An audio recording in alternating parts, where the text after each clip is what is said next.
आज पता नहीं कितने जन्मों के बाद जाके मुझे ऐसा लगा कि कुछ डब्ल्यूडब्ल्यूई देखी है मैंने फाइनली आज। और ये जॉन सीना ने हील मोड के आड़ में जो बातें बोल दी हैं आज स्मैकडाउन में, वो थोड़ी सीरियस किस्म की नहीं थी। Okay, hello chatters, my name is Rohit and you are watching Wrestle Chatter.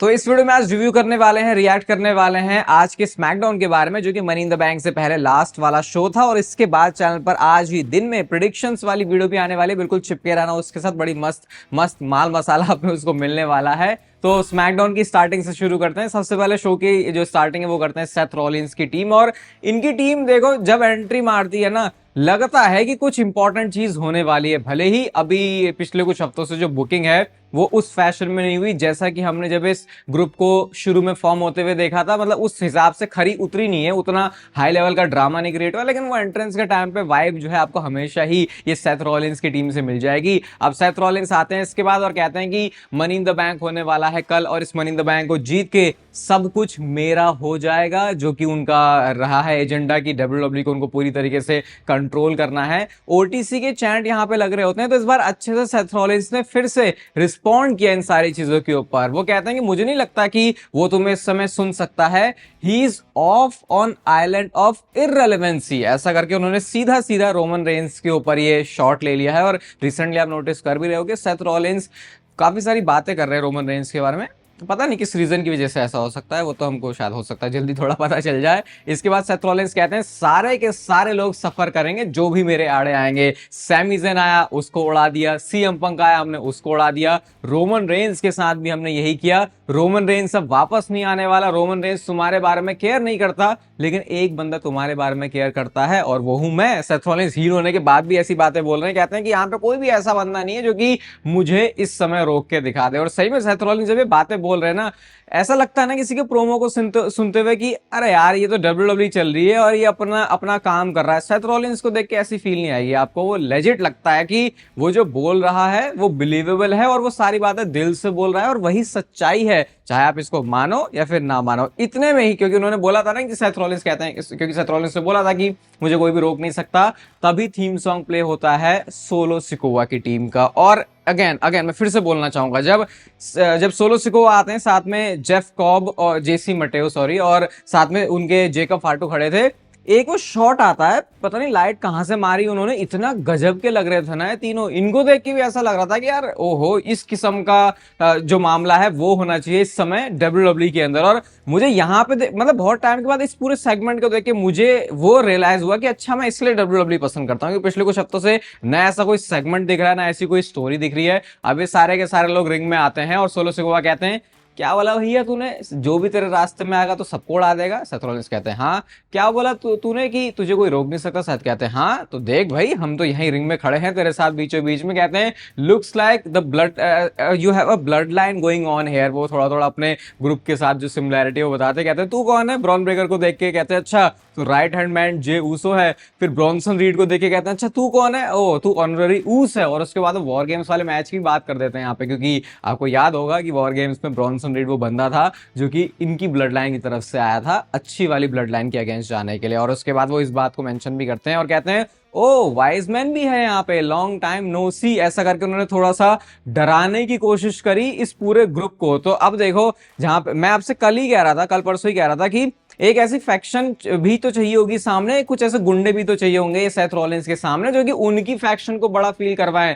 अब सोलो सिकोवा रिसेंट टाइम में कुछ तगड़ा काम कर नहीं रहा, लेकिन इस मूवमेंट में आपको लगेगा कि कुछ तो काम किया है सोलो सिकोवा ने। इसी वजह से जो भी चीजें रिंग के बीच में चल रही हैं वो लेजिट फील हो रही है। और इसी वजह से मैं कह रहा हूं कि इस सेगमेंट ने काफी फ्रेश फील करवाया मुझे इतने कुछ टाइम से जो हम डब्ल्यूडब्ल्यूई देख रहे थे। अब सेथ रॉलिंस कहते हैं ए भैया, अब इसके बाद जो भी तू शब्द बोले ना, जरा इसको सोच समझ के बोलना, क्योंकि कुछ भी हो सकता है तेरे साथ। और वो थोड़ी ब्लड लाइन टेंशन के ऊपर ही उनको लेके आना चाहते हैं कि यार डर लग रहा है ना कि ये जो फ्यूचर है हमारा, ब्रॉन ब्रेकर है और ब्रॉन्सन रीड बिल्कुल बग की तरह तुम्हें पिचका देगा। सेथ रॉलिंस कहते हैं ओ मैं यहाँ पे जेकब फाटो को भी खड़ा हुआ देख रहा हूँ, ऐसा लग रहा है कि तुम्हारे मन में तो कुछ है लेकिन तुम बोलना चाहते हो। सोलो सिकोवा वहीं रोकते हैं, कहते हैं भाई भाई मत करिए, मुझे पता है तू यहाँ पे क्या कर रहा है, क्योंकि वैसे ही जेकब फाटो थोड़ा सा भी बिगड़ा हुआ आदमी चल रहा है, और उसके बाद उन्होंने एक निक नेम दे दिया उनको जो कि था सोलोस बिच। और ये जब उन्होंने बात बोली, क्राउड का रिएक्शन भी बहुत मस्त था, बड़ा मजा सा आ रहा था इसको देखने में पूरा, क्योंकि लोग भी उसमें इन्वेस्टेड थे, और वो रिएक्शन भी जब बोलते ही निकल के आया उसने और ज्यादा उसको मस्त बनाया कि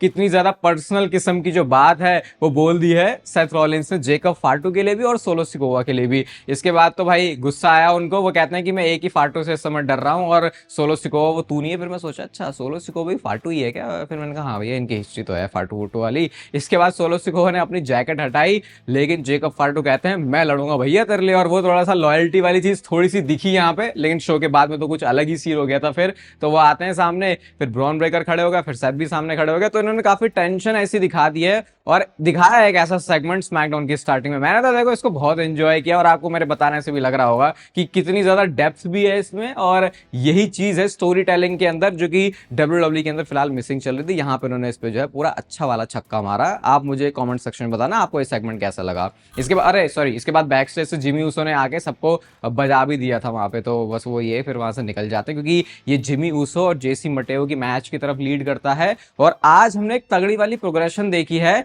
जेकब फाटू के फाइनली अलग होने से। किससे सोलो सिकोवा के इस ग्रुप से, जो कि अभी वो बना रहा है ग्रुप, तो फिर वो बचेगा नहीं, फिर दो बंदों की बच जाएगी टीम। बहुत घटिया स्पीयर लगाते हैं जिमी ऊसो, उनको स्पीयर नहीं लगाना चाहिए, लगाया उन्होंने। इसके बाद सोलो सिकोवा डिस्ट्रैक्ट करने के लिए आते हैं, जेकब फाटू भी आ जाते हैं, और इस तरीके से लग गई जेकब फाटू को। जेसी मटेओ मारने जाते हैं जिमी को, लेकिन वो जाके लग गया उसके ऊपर, जेकब फाटू के ऊपर, और फिर जिमी उसने फायदा उठा के पिन कर लिया यहाँ पे, और जेसी मटेओ पिन हुए। ये भी थोड़ी सी एक नोट करने वाली बात है, क्योंकि यूजुअली नए नए सुपरस्टार्स को ऐसे पिन करते नहीं है, तो क्या इसका मतलब जेसी मटेओ को हम इतना सीरियसली लें या फिर नहीं। जब ये सारा कांड हुआ तो जेकब फाटू गुस्से में वहां से चले जाते हैं, और जेसी मटेओ भी बड़े स्क्रीम करने के लिए कह रहे थे ये सारी he is the problem, he is the problem. थोड़ा सा वियर्ड और क्रिंज समझ लग रहा था कि बंदा ज्यादा एफर्ट मारने की कोशिश कर रहा है, लेकिन यहाँ से पता चल रहा था कि अब इनके बीच में जो टेंशन हैं अब वो शायद उस पॉइंट पर आ चुकी हैं जब जो पानी है, जो दूध है, वो उबल के जो बर्तन है उससे बाहर ही आने वाला है। इसके बाद बैक स्टेज से भी एक सेगमेंट था, और ये वो सेगमेंट है जिनके ऊपर अब मैंने भरोसा करना छोड़ दिया है, क्योंकि कभी भी हो जाते हैं, कैसे भी हो जाते हैं, हम अपना इतना दिमाग लगा लेते हैं, उसके बाद इसका कुछ होता नहीं है। हालांकि मुझे लगता है यहां पे होगा, लेकिन इन सेगमेंट्स की मैं बात करता हूं जब मैं कहता हूं इनकंसिस्टेंसी है स्टोरी टेलिंग में और डॉट्स कनेक्ट करने में। यहाँ पे ये था जेकब फाटू और डेविन प्रीस्ट का सेगमेंट, और डेविन प्रीस्ट ये कहते हैं जो सारी चीजें से तो जा रहा है, फैमिली टेंशंस की, वो सारी मैं भी देख चुका हूँ, ऐसा वैसा करके वो सारी जो बात बोल रहे थे। और इसके बाद एक और सेगमेंट था जे ऊसो, कोडी रोड्स और जिमी ऊसो का। आई थिंक बस इन्होंने सेगमेंट इसीलिए दिखाया ये बताने के लिए कि सारे के सारे लोग जो है साथ में है, बस इसका इससे ज्यादा और कोई मतलब था नहीं, कि ये बता रहे थे कि अच्छा अभी जिमी ऊसो जो है वो गायब नहीं है, वो इन्हीं लोगों के साथ है, क्योंकि अब जरूरत पड़ रही है शायद, तो फिर अब इनको जो पुरानी चीजें हैं वो सारी याद आनी फिर से शुरू हो चुकी है। इसके बाद शो पर जेलिना वेगा वर्सेस पाइपर निवेन का मैच था। बिल्कुल खत्म सा रिएक्शन है जेलिना वेगा के लिए, मैं बार बार ही आपको बोल रहा हूँ। ये बेकर्स फील्ड क्या ब्रॉल करके इन्होंने इसको कुछ नाम दे दिया था। यहाँ पे हमने थोड़ा जो वेपन्स है उनका यूज देख लिया था। कोड रेड एक मारा बड़ा खतरनाक सा उन्होंने पाइपर निवेन के ऊपर, जिस तरीके का उनका साइज है वो थोड़ा खतरनाक भी हो सकता था। बाकी जूलिया के आने की वजह से हेल्प मिल गई इस मैच में जेलिना वेगा को, और वो स्लिम जिम वाला जो टेबल है वो हमने आज देख लिया, वो स्पॉन्सरशिप जो है उस टेबल के ऊपर ही अब से होने वाली है। एंड देन उसके बाद वो जीत भी जाती है मैच को, लेकिन मैच के बाद जूलिया ने ही अटैक कर दिया जेलिना वेगा के ऊपर, तो शायद वो जा रही है यूएस चैंपियनशिप के लिए, और मेरे ख्याल से बेटर यही होगा कि वो टाइटल जूलिया के पास हो, क्योंकि एटलीस्ट उनके अंदर कुछ कैरेक्टर तो है, तो शायद वो उस यूएस चैंपियनशिप के साथ फिर भी कुछ अच्छा जो काम है वो कर सकता है।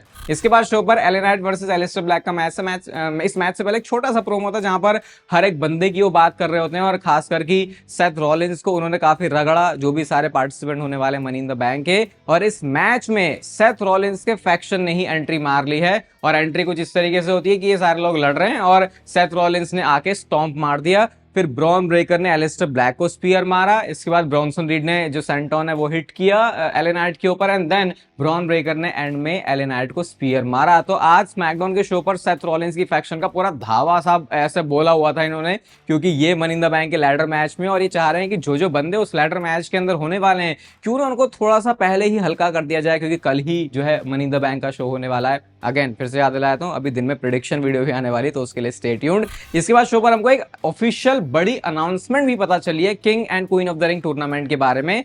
नाइट ऑफ चैंपियंस में जो भी इस टूर्नामेंट में जो है जीतने वाला है, मतलब इसको आगे प्रोग्रेस करेंगे ना मनी इन द बैंक के बाद, तो जो भी बंदा जीतेगा उसको समर स्लैम के लिए, वर्ल्ड चैंपियनशिप के लिए मौका मिलने वाला है। तो ये थोड़ा थोड़ा रॉयल रंबल जीत के जो हिसाब किताब होता है वैसा ही डब्ल्यूडब्ल्यू ने किया है और इस चीज को डब्ल्यूडब्ल्यू कंटिन्यू रख रही है। ये थोड़ा सा अच्छा लगा मुझे देख के, क्योंकि मुझे लगा था कि शायद सिर्फ सऊदी अरेबिया में अगर ये वाला ऐसा नाम रखने की जरूरत नहीं है तुमको, king and queen of the ring. Night of champions पे आई थिंक सही जगह है जब तुम ऐसा करके बिल्ड कर सकते हो। तो फिर अब बड़ा इंपॉर्टेंट होगा ये देखना कि वहां पे जीतता कौन है, क्योंकि फिर उससे सेटअप होगा समर स्लैम का मैच। और समर स्लैम इस बार 2 नाइट्स का है, जो कि डब्ल्यूडब्ल्यू को बड़े शो वाली फील देने वाला है। इसके बाद शो पर टिफनी स्ट्रैटन आती है, बोलती है मनी इन द बैंक जो है तुम जीत के एक रात के लिए शाइन कर सकते हो, मैंने भी किया था लेकिन फिर मैं देखो अब चैंपियन हूँ। रिया रिप्ली आती है, वो भी बोल रही है कि मेरे को तो कभी मनी इन द बैंक जीतने की जरूरत ही नहीं पड़ी, क्योंकि मैं तो वैसे ही चैंपियन थी। अब यहाँ पे मैच होना था 6 वुमेन टैग टीम और बड़ा ही स्टार स्टडेड मैच था ये। Alexa Bliss, Rhea Ripley and Stephanie Vaquer versus Julia, Roxanne और नेओमी। और मैच में मतलब ये थोड़ा सा बड़ा मैच वाली फील देने के लिए इसको कर रहे थे।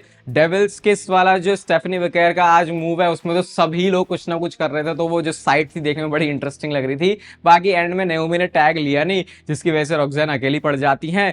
तीनों ने फिनिशर ठोका है उनके ऊपर और उसके बाद ये जो मैच है वो एलेक्सा ब्लिस, रिया रिप्ली और स्टेफनी विकेर वाली जो टीम है वो जीत जाती है। तो बस ये थोड़ा सा बड़ा मैच स्मैकडाउन में डालने के लिए आई थिंक उन्होंने किया था और थोड़ा अच्छा भी है कि चलो कुछ फ्रेश जो है वो फील हुआ। इसके बाद एक बड़ा ही इंपॉर्टेंट सेगमेंट आता है बैक स्टेज से और मजा सा आ गया मुझे तो इसको देखने में। पता नहीं आप लोगों का क्या ओपिनियन है इसके ऊपर, लेकिन मैंने तो इसको बहुत इंजॉय किया कि वाह यार कुछ थोड़ा थोड़ा सिनेमा लेवल की चीज बढ़ रही है आगे। तो क्या होता है, बैक स्टेज होते हैं जेसी मटेओ और सोलो सिकोवा। तो जो जेसी मटेओ बोल रहे हैं यार अब क्या प्रॉब्लम है, अब तो इतनी प्रॉब्लम बढ़ चुकी है, अब भी क्या रह गया है जेकब फाटू के अंदर। सोलो सिकोवा स्टिल उनको कन्विंस करते हैं कि नहीं नहीं भाई सब कुछ ठीक हो जाएगा, सब कुछ ठीक हो जाएगा, फाटू लव्स मी। वो दिमाग से उतना स्मार्ट नहीं है। और जो लाइन है ऑल गैस नो ब्रेक्स वाली जेकब फाटू की, उसको सोलो सिकोवा ने पता क्या बोला, वो कहते हैं ऑल गैस नो ब्रेन्स, ये करके उन्होंने बोला। तो अब सोचो ऐसे मौके पर अगर जेकब फाटू वहां पे होता तो क्या होता, उस समय सीन हो जाता कांड। एंड गेस व्हाट, जैसे ही Solo Sikoa and JC Mateo वहां से जाते हैं, पीछे दरवाजे से निकल के आता है हमारा जेकब फाटू, यूनाइटेड स्टेट्स चैंपियन, और उसने सारी की सारी बातें सुन ली हैं। तो अब तो यहाँ पे देखने, सुनने, कहने, जानने, समझने इसके लिए कुछ भी नहीं बचा है। मैं एक्सपेक्ट कर रहा हूँ नेक्स्ट टाइम शायद, क्योंकि उन्होंने बोला उनके पास दिमाग नहीं है, तो वो ट्रिगर जो है वो कब तक पुल कर देते हैं जेकब फाटू, क्योंकि यहां से तो ये क्लियर हो चुका है कि भैया अब बजने वाली है सोलो सिकोवा की बैंड, क्योंकि उन्होंने खुद ऐसी बात बोल दी है जो कि तुम्हें अपने भाई को तो एटलीस्ट नहीं बोलनी चाहिए थी। तो यहाँ मुझे लगता नहीं कि कुछ बचाने संभालने के लिए जेकब फाटू के लिए भी रह गया है। और जब वो अनलीश होगा सोलो सिकोवा के ऊपर तो मूवमेंट भी बहुत खतरनाक वाला होगा। एंड देन आई थिंक अब यहाँ से फील आने शुरू हो रही है कि ये एक बड़ा match summer slam premium live event के लिए बना सकते हैं। इसके बाद शो पर मैच आता है पेंटा एंड अंद्रादे वर्सेस अमेरिकन मेड के बीच में। ये भी अगेन ऐसे ही हो रहा है, गेबल एंड वाइकिंगो आ जाते हैं क्योंकि वर्ल्ड्स कोलाइड में लड़ने वाले हैं। मैक्सिकन डिस्ट्रॉयर के साथ पेंटा की टीम जो है मैच जीत गई, लेकिन इसके बाद सेथ रॉलिंस ने आके यहाँ पे भी सबको घेर लिया, क्योंकि अगेन ये भी जो है मनी इन द बैंक के पार्टिसिपेंट होने वाले हैं। सेथ रॉलिंस ने स्टॉम्प मारा अंद्रादे को और इतना बुरा स्टॉम्प मारा, शायद इतना बुरा स्टॉम्प सेथ ने आज तक कभी भी किसी को हिट नहीं किया। पेंटा को भी वो मारते हैं। रीड ने सुनामी हिट करी है पेंटा को, तो देख रहे हो वो मूवमेंट, अभी तक पूरे शो पर सुनामी हिट नहीं करी, लेकिन जब ब्रॉन्सन रीड वो करता है तो देखने में बड़ा कूल लगता है। ऐसे ब्रॉन ब्रेकर स्पीयर मार रहा है, वही इतना विध्वंसक है। तो उसके बाद अब जब ब्रॉन्सन रीड हिट करते तो उसको देखने में और ज्यादा मजा आता है। बाकी आके फिर वो अपनी स्टेटमेंट देते हैं और पॉल हेमन ने यहाँ पर माइक से काफी इंपॉर्टेंट चीजें बोली। वो कहते हैं कि देखो भैया हमने तो पहले ही बोला था फ्यूचर है, सेथ रॉलिंस जो भी बातें बोलता है वो एकदम सच साबित होती हैं। हम ही लोग फ्यूचर हैं, हमने उड़ा दिया रोमन रेंज को, हमने पंख को उड़ा दिया। और ये बात अब तुम समझ लो, इस बंदे के मुंह से जो भी बात निकली ना वो सच ही होनी है। तुम जितना बू कर लो, और कल के दिन वो चीज फिर से होने वाली है जब सेथ रॉलिंस बन जाएगा mister money in the bank. और मेरा भी ये ऑनर होगा प्रोफेशनल और पर्सनली दोनों ही तरीके से अनाउंस और इंट्रोड्यूस करना फ्यूचर में जाके, रेनिंग डिफेंडिंग ऐसा करके वो सेथ रॉलिंस के बारे में बोलने के लिए चलते हैं। बट तभी कोडी रोड्स का म्यूजिक हिट हो जाता है। कोडी रोड्स का म्यूजिक हिट हुआ, वो आके फेस टू फेस खड़े होते हैं सारे बंदों के सामने। एंड देन फिर जे ओसो का म्यूजिक हिट होता है, उसके बाद वो भी आ जाते हैं। और सेथ रॉलिंस ने फिर वहां पे डिसाइड किया कि चलो हम लोग निकल लेते हैं यहाँ से। और क्या सेथ रॉलिंस ने कोडी रोड्स के कानों में कुछ बोला है? क्या डब्ल्यूडब्ल्यू यहाँ से कोई स्टोरी दिखाना चाह रही है? ये बात, इसके ऊपर आप अपना एक्सपर्ट ओपिनियन मुझे कमेंट सेक्शन में लिख के बता सकते हो। अब इसके बाद एक प्रोमो शुरू होता है कोडी रोड्स और जे ओसो का। कोडी ने वही बात बोली है, जॉन सीना ऐसा वैसा। जे ओसो को उन्होंने माइक दिया, वो कहते हैं 4 letters 1 word। वो क्राउड ने भी इस बार बोला वहां से बिल्कुल। और उसके बाद यीट करके जॉन सीना का थीम सॉन्ग प्ले हो जाता है। जॉन सीना का थीम सॉन्ग प्ले हुआ, अपनी सफेद तरीके की आज पोशाक में जॉन सीना निकल के आते हैं और रिंग में आते ही उनके पास ज्यादा कुछ करने के लिए नहीं था, अनाउंसमेंट उन्होंने करवाई, मतलब बोलने के लिए कुछ नहीं था, अभी अनाउंसमेंट उन्होंने फिर से करवाई अपनी शाही तरीके से। एंड देन लोगन पॉल ने यहाँ पे आके अटैक किया एंड देन इसके बाद ये दोनों बिल्कुल चढ़ के मार रहे हैं। जॉन सीना ने अपना डबल ए फिनिशर हिट किया, लोगन पॉल ने अपना फिनिशर हिट किया, फ्रॉग स्प्लैश दोनों के ऊपर लगाते हैं और उसके बाद सीना माइक पे आते हैं अच्छे तरीके से। सीना कहते हैं कि देख लो भाई, कोई भी तुम लोगों को बचाने के लिए नहीं आने वाला, मैं प्रोफेशनल रेसलिंग को तुम्हारे लिए तबाह करने वाला हूं, ये वाला टाइटल मैं अपने साथ लेके जाऊंगा। और फिर लोगन पॉल उस वर्ल्ड हेवीवेट चैंपियनशिप के साथ पोज करते हैं जब उन्होंने बोला the future world heavyweight champion, और कहते हैं इस टाइटल को भी ये जो है टॉप पे लेके जाने वाला है। इसके बाद जॉन सीना ने डबल ए फिनिशर हिट किया कोडी रोड्स के ऊपर, लोगन पॉल जे उसो को मारते हैं एंड देन वहां पे चैंट हो रहे थे वी वांट ट्रूथ के।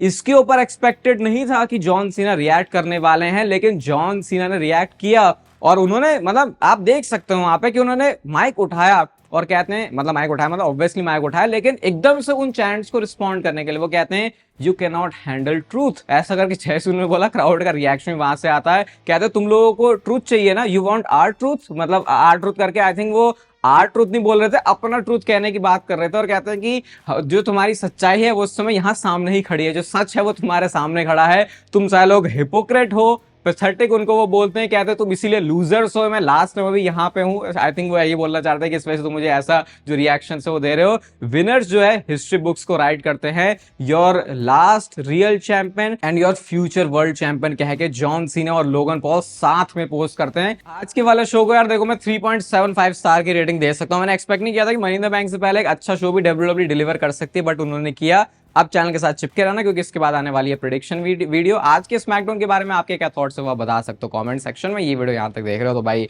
उसके लिए चैनल को सब्सक्राइब कर दो ऐसे और डब्ल्यूडब्ल्यूई से रिलेटेड कंटेंट के लिए। बाकी तब तक फिर लेते रहो जिंदगी के मजे।